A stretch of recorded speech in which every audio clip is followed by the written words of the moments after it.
Thank you so much for giving me this great opportunity to present today. I would first like to give a brief self-introduction.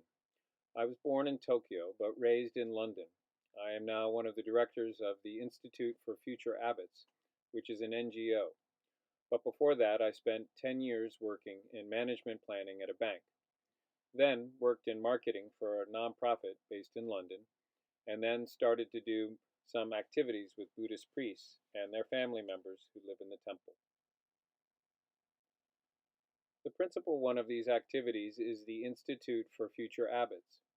We have priests join who are from a wide variety of sectarian backgrounds, and we come together to discuss many important issues, like even why am I a priest?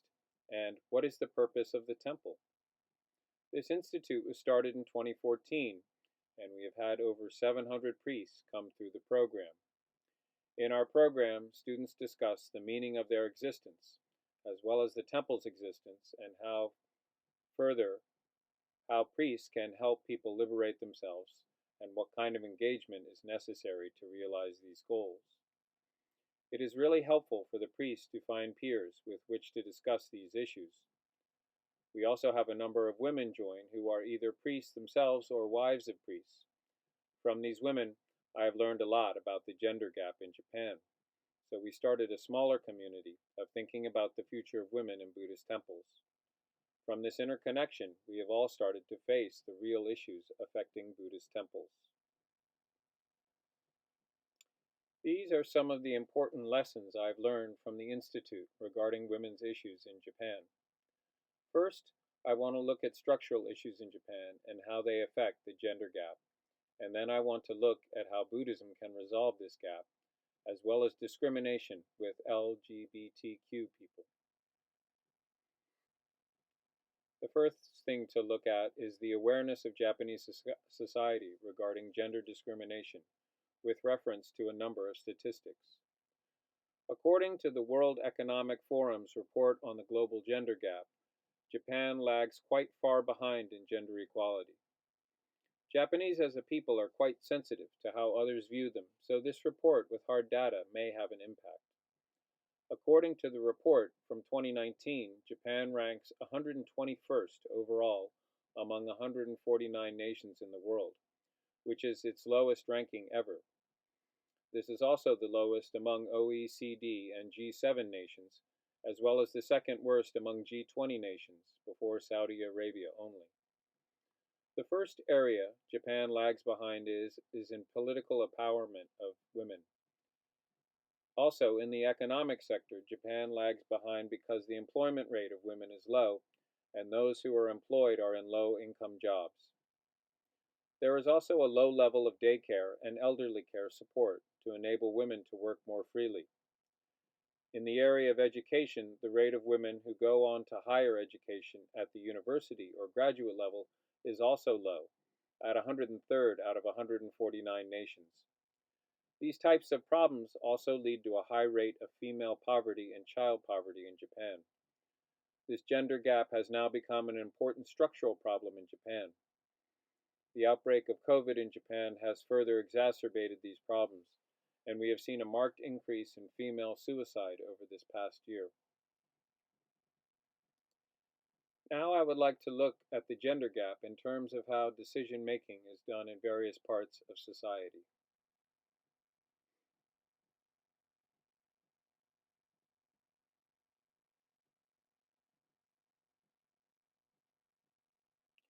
This is a comparison of men and women in the political and economic sectors.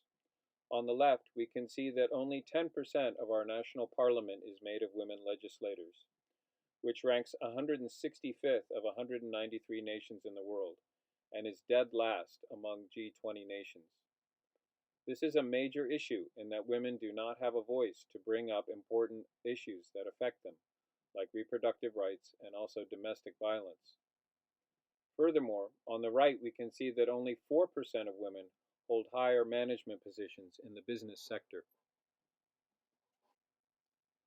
These are charts on the gender gap in education. Many people think Japan is quite advanced in education. But as I mentioned earlier, Japan ranks 103rd in the world in terms of women moving on to higher education at the university and graduate levels. And this reflects an attitude that formal education is not important for women to have. This means there are fewer women who become teachers and professors, and on the left we can see that only 11% of women are principals at primary schools, and on the right only 12% of university presidents are women.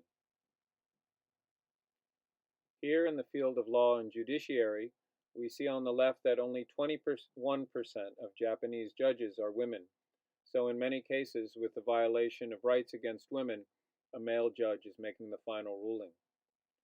On the right, we see only 18% of lawyers are women. This also extends to the medical field, where only 20% of doctors are women. Finally, in the area of mass media, we see on the left that among managerial positions at the National Broadcasting Company, NHK, only 8% of women are in managerial positions. This extends to the right, where only 6% of women are in such positions at newspapers. This is a very important issue in the forming of social values. This is in contrast to the United Kingdom, which doesn't even allow the portrayal of gender stereotypical roles of household work in television advertising. I'd like to now look at the present situation of Buddhism in Japan concerning gender and consider Buddhism's role in confronting these issues. From the beginning of the modern era in Japan, it became a custom for Buddhist monks to marry, and the temple came to be administered on a temple family system. More recently, we are seeing some daughters inheriting the abbotship of the temple from their fathers. Following the poor level of gender awareness in society, Japanese Buddhism has also a low concern for these issues.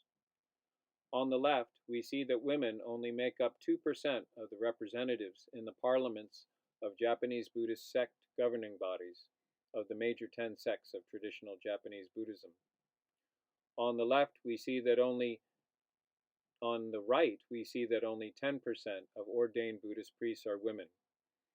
In some sects, there are still barriers to women participating in certain kinds of advanced training. These kinds of advanced training are necessary to attain higher levels of authority in the sect and are a reflection of Japanese society in general. Due to these barriers, there is not much interest among women to become priests, and this situation does not seem likely to change soon. Women represent just over 50% of Japanese society, so it is a real issue that their voices are not properly represented, even here in the Buddhist world. This further impacts Buddhism's ability to connect with the suffering of minority groups like those in the LGBTQ community. So I would now like to look at what the Japanese Buddhist community can do to face these issues. Each practitioner needs to identify their unconscious biases and challenges they need to address. First, we need to become aware of the lack of diversity among the decision makers who run Buddhist sects, and then to listen to the actual experiences of women in our communities in order to take effective action. As I have already said, the general situation in Japan regarding gender has an important effect on the Buddhist world and the way female roles are perceived in the temple based on male values. Then we need to contribute to the ferment of a new culture in Japan in which we cultivate an attitude of true respect for minorities like women and members of the LGBTQ community. We want to create a society in which female temple members have agency to decide. Everyone, including priests and abbots, must have the aim to create a ground for action towards equality and the end of discrimination. This is one activity by a female abbot who has started to hold seminars on gender awareness and discrimination with the support of the local government. She has also started to perform marriage ceremonies for LGBTQ couples. From the actions of such individuals, the Buddhist sects can learn about the kind of activities they can support. Still, many people do not wish to discuss these issues, so it is important for us to create a culture that breaks this taboo and allows for discussion. Furthermore, we need to create better opportunities for women and LGBTQ persons to become ordained as priests. Some sects, in fact, have started educational seminars for priests on these issues. But in certain ways, these people are still confined by the labels we have given them, like LGBTQ, and we must go further to accept everyone simply as human beings. If we can first work on closing these gender gaps, then perhaps we can reach a level where everyone is viewed equally. Thank you so much for giving me this opportunity to speak.